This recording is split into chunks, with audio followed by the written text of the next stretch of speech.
Hello everybody and welcome aboard Step C.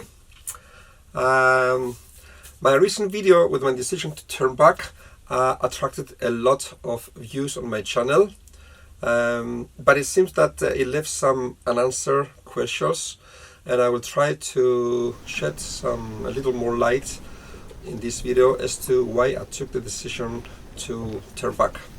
First, I want to say that at no time I felt I was in danger. At no time I felt that I have lost control of the boat. Even when I got seasick and I was still on top of things, I was still able to keep an eye on how the situation was developing. And the situation was at no time threatening. I have done this crossing quite a few times, and actually in a bit heavier weather. So it was nothing new for me. My decision to turn back was taken when I realized that I was not doing much progress. Towards my destination, and the chances that I was going to do any progress were slim. On the contrary, I was actually heading more away from my destination. There was, of course, the possibility that I could keep going north.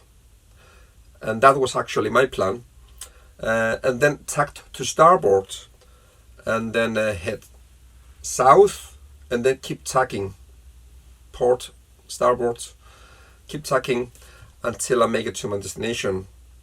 That was actually a plan, the initial plan, after I faced the headwinds.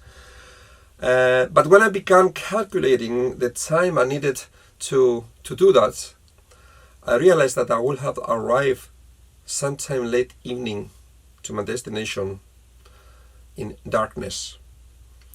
Now, arriving at the rocky coastline with many skerries, and depending on your chart plotter and navigate through, it was not attracted to me, although it can be done. But from my experience, I also know that the skerries in Sweden are not the only danger. There are crab pots spread around, and even at daylight you need to keep constantly eye on them. I have been sailing those areas, those sail grounds a lot, and if you get one on your prop at night, and in windy conditions especially, it could have been a disaster. So on top of that, the fatigue was also going to play another important factor. You can easily make mistakes and take the wrong decisions when you're really tired, and I had to take this into account. And when it all comes down, it was pointless to keep going. I was not in the middle of an ocean, and I was not in a rush to reach my destination. The harbor that I just left behind, it was just a couple hours back. At no point I felt unsafe. I was experiencing winds up to 16 knots, headwinds, and about a meter high waves, maybe a bit more sometimes. Also on my nose. Nothing serious here. The sea day was nothing I have never tried before.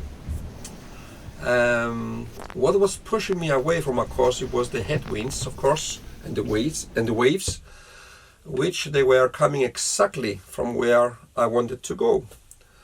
There was just absolutely no reason to keep beating into the waves and keep tacking, either heading south or heading north, for hours and hours in order to make it to my northeast destination.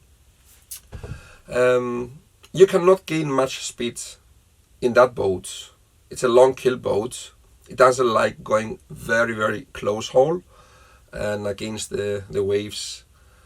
So I think I was also having the engine at one point in order to make like 3.5 knots or something. So without the engine I was doing like a couple of knots. I was I was not coming forward to my destination. I was heading north. So another factor that was playing here, I was about to cross the ship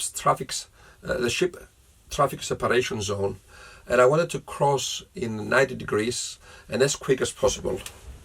And that was not going to be the case if I kept going. And certainly, I didn't fancy the idea of spending way too much time in the separation zone. Changing my course to southeast, it would have put me sailing like parallel with the separation zone. I'm not going out to try and prove anything. I just love sailing. I want to have a good time and have some adventures, create some memories, visit places, and do it safe. If it was doable, sure it was, but I didn't feel that it was worth it, since there was a plan B at hand. I mean, getting back to the harbor. One can ask, couldn't I have just checked the weather forecast before heading out? Yes, I did. I always do. The winds were supposed to be coming from east and not northeast. And with this direction, I should have been able to kind of close hole to make it to my destination. What would you have done if you were in my place? Please let me know in the comments. I want to say a big thank you to all the subscribers and a big welcome to all the new ones. I greatly appreciate your support. Stay tuned for my upcoming video where I finally make my crossing over to Sweden. And there are more episodes coming from that trip, sailing around the islands. I hope I have cleared up some things about this decision I've taken to turn back. If you have any questions, please let me know in the comments. If you haven't subscribed, please subscribe. It helps my channel to grow. Give it a like, and see you pretty soon. Stay tuned to watch the new episodes coming up. So thank you again for watching. Bye.